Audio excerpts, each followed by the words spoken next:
Salut à tous les potos, c'est Sacha, bienvenue dans cette nouvelle vidéo. Bah voilà, on va parler de Antero et de Leonardo. Antero a été enterré cet après-midi, il a écrit sa lettre de départ, puis bon débarras. Antero enterré frère, c'est le départ. Au revoir messieurs dames, j'aurais préféré qu'il emmène Tuchel avec lui, mais malheureusement il reste. Mais en tout cas c'est déjà une première bonne nouvelle, on sait qu'en 2 ans il n'a jamais rien fait. Il y en a qui lui accordent le transfert de Neymar et Mbappé au Paris Saint-Germain, mais c'est absolument pas lui. Ça a été fait auprès des agents, tout ça, tout ça. Donc faut pas croire que c'est Enrique qui a ramené Neymar et Mbappé, ce n'est pas du tout le cas. Donc Leonardo va être intronisé demain, il sera à Paris pour signer son contrat de directeur sportif et c'est une bonne nouvelle. Mais on va expliquer pourquoi Enrique s'en va, c'est une bonne nouvelle, et que Leonardo revienne, c'est une très très très bonne nouvelle. Donc voilà, Enrique, comme je vous ai dit, en 2 ans, n'a rien fait. Il avait été pris pour ses compétences à vendre des joueurs pas très forts à prix très fort, ce qu'il n'a pas réussi à faire au Paris Saint-Germain comme il avait fait à Porto. Donc voilà, en 2 ans, il n'a jamais réussi à s'entendre avec Tuchel, donc je donne raison ni à Tuchel ni à Enrique, mais tout ce qu'on peut dire, c'est qu'il n'a pas porté ses couilles, il n'a pas instauré son autorité en tant que directeur sportif, il n'a pas réussi à tenir les joueurs, parce que directeur sportif ne veut pas dire seulement vendre des joueurs ou acheter des joueurs, mais aussi parler du sportif en général, du comportement des joueurs, de l'hygiène de vie, de l'état d'esprit, des sanctions. Donc c'est bien beau de se mettre tous sur Rabiot, tout ça et tout, mais c'est plus Nasser qui a géré le cas Rabiot que Enrique. Hein. On a beau nous faire croire que la mère à Rabiot était en contact avec Enrique, non, ils étaient plus en contact avec Nasser qu'avec Enrique. Donc faut être très clair là-dessus. Hein. Faut être très clair là-dessus, faut arrêter de croire les journalistes. Donc voilà, sinon les milieux de terrain, certes, il en a proposé à Tourelle, mais c'était pas non plus des foudres de guerre. Les mercatons ont été tous ratés. Et puis voilà, il a servi à rien ce directeur sportif. Et à part faire des chabites aux joueurs, les joueurs ils arrivaient dans le vestiaire, ils fait oh putain, Enrique va me faire un chabit. Pouf pouf. Oh putain, Enrique va me faire un chabit. Pouf pouf. Même Nasser il avait peur de se prendre un chabit. Donc voilà, c'est n'importe quoi. C'est bon débarras. Voilà, bon débarras. Ça aurait été bien qu'ils mettent Tourelle dans sa valise, mais bon, apparemment, on va devoir se supporter encore. Mais attention, avec l'arrivée de Leonardo, peut-être qu'il va se passer certaines choses. On n'est que le 13 juin, donc il peut se passer des choses encore. Peut-être que Tourelle, c'est peut-être pas sûr à 100% qu'il reste encore, même si normalement il va rester. Hein. Mais bon, pour les anti-Tourelle, peut-être qu'il y a encore de l'espoir. Même si on comprend toujours pas pourquoi il y a des pro-Tourelle. Je vais pas revenir sur la saison qui a été faite, tout ça et tout. Donc au revoir Antero, merci, bon débarras. Maintenant, parlons de Leonardo. Bah oui, Leonardo qui est à la base le projet du Paris Saint-Germain. C'était lui qui avait été choisi par les Qataris pour être le projet du Paris Saint-Germain. Malheureusement, il avait été suspendu et pour des raisons comme ça, il a été obligé de partir. Et c'est là que les problèmes ont commencé à arriver pour le Paris Saint-Germain. Parce qu'on sait que c'est lui qui avait fait la base de l'équipe du Paris Saint-Germain en recrutant Thiago Silva, Lavezzi, Lucas, Zlatan, Cavani, Pastore et plein d'autres, Sirigu, tout ça. Et que c'est là que ça commençait à bien se passer. On avait un bon entraîneur en Ancelotti qui avait gagné des champions, qui avait prouvé au Milan AC. Des directeurs sportifs comme Leonardo qui avait un carnet d'adresses monstrueux. Et que là, directement dans le bain, on était déjà légitime, tu vois. Et dès qu'il est parti, c'est là que Nasser a fait le con. Il aurait dû tout faire pour le garder et on n'aurait pas été dans cette situation où on est. Jamais ce serait arrivé. Jamais, jamais, jamais. Je pense qu'il n'y aurait pas eu des remontadas, des trucs comme ça. C'est peut-être possible, mais je pense qu'avec ça, il y aurait eu une gérance dans l'effectif, il y aurait eu l'autorité, tout ça et tout. Je pense que Leonardo va réussir à, laisser ses joueurs, à garder ses joueurs en laisse, parce que lui, on sait qu'il a une autorité et qu'on l'écoute. Enrique, t'as pas envie de l'écouter, je suis désolé. Leonardo, on l'écoute. C'est un mec qui s'exprime en français, qui vient te voir en conférence de presse, qui vient te parler face à face, qui vient parler aux joueurs. Enrique, il parle à personne, il parle ni aux médias, il parle ni aux entraîneurs, il parle ni aux joueurs.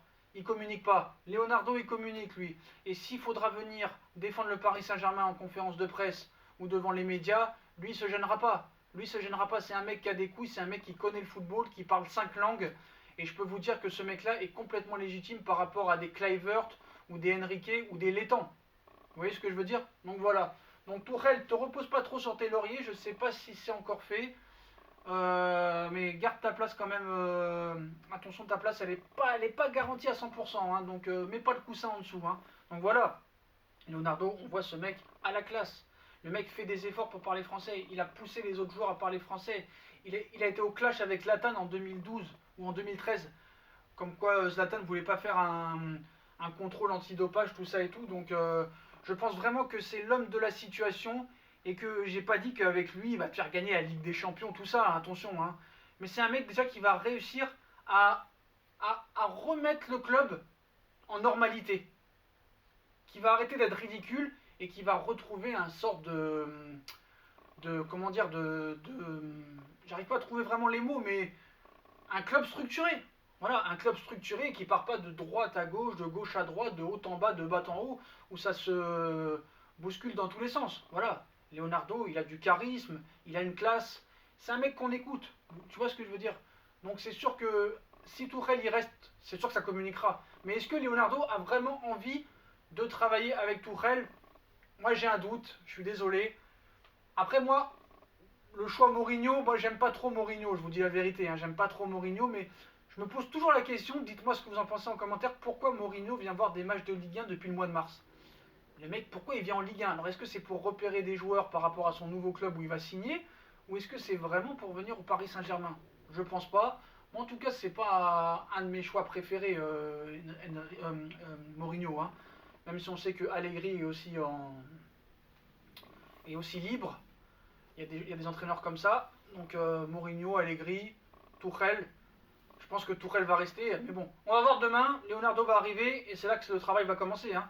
Est-ce que De Ligt va signer? Normalement, De Ligt a été aperçu à Paris avec son agent et sa femme. Normalement, De Ligt, ça devrait se faire. On a vu que Diaby serait sur le départ pour Leverkusen. Wea vers Lille. Enzoki aussi est sur le départ. C'est dommage parce que Enzoki, c'est un joueur que je pense qu'il avait de l'avenir au Paris Saint-Germain. Mais on va voir si ça se passe comme ça avec Leonardo, si ces dossiers-là vont se confirmer. Diaby, 15 millions, je pense que tu aurais pu le vendre quand même un peu plus cher, mais bon, on sait que le PSG a besoin de vendre par rapport au fair play financier. Puis voilà, apparemment Meunier vers Manchester, c'est en train de se faire aussi. Kurzawa serait parti pour rester, mais apparemment le dossier de Ligt serait en bonne voie.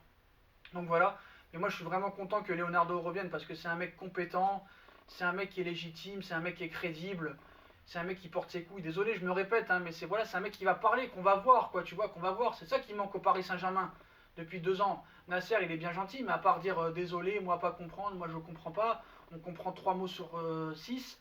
Voilà, Leonardo, il parle un français impeccable.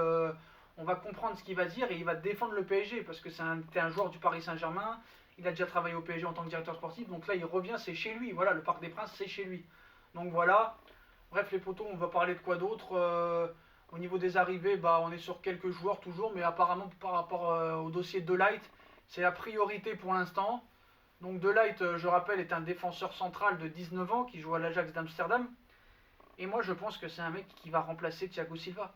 Parce qu'on a beau me dire, oui, Thiago Silva joue mieux avec un joueur à côté de lui qui est très fort. Du genre à l'époque Alex ou David Luiz.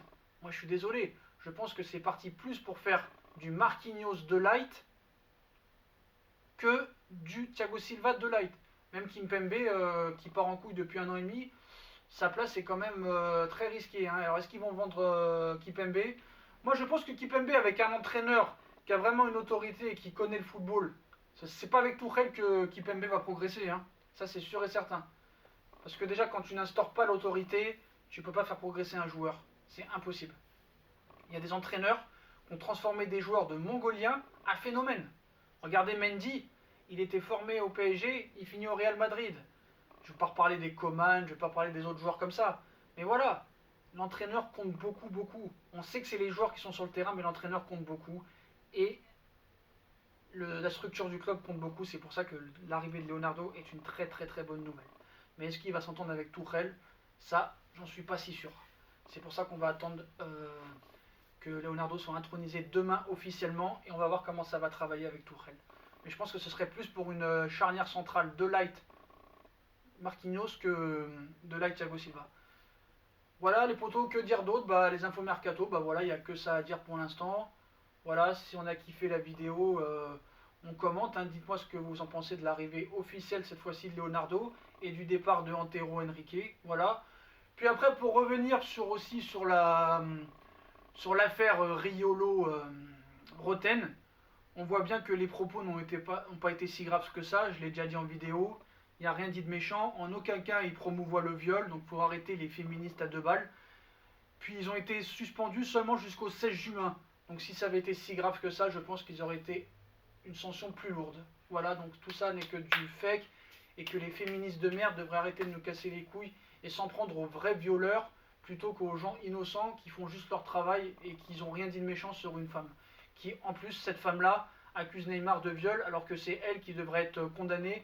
Faut pas oublier que les 2 avocats qu'elle avait se sont retirés, hein, parce que les 2 avocats n'avaient aucune preuve de sa sincérité et ne croyaient pas en sa sincérité. Donc voilà, donc ça prouve bien que c'est Neymar qui s'est fait piéger. De toute façon, quand une meuf te met un téléphone préparé en cachette dans une chambre, ça prouve bien qu'elle voulait le piéger. Et quand elle fait son cinéma devant la télé brésilienne, c'est à mourir de rire. Oscar 2020. Voilà les potos, si on a kiffé la vidéo, comme d'habitude, on like, on partage, on s'abonne. Dites-moi ce que vous pensez du départ de Enrique et de l'arrivée de Leonardo. Et est-ce que vous pensez que ça va apporter quelque chose au Paris Saint-Germain? Moi je dis que oui. Voilà les potos, et comme d'habitude, hein, on like, on partage, on s'abonne. Puis je vous dis à une prochaine vidéo les potos.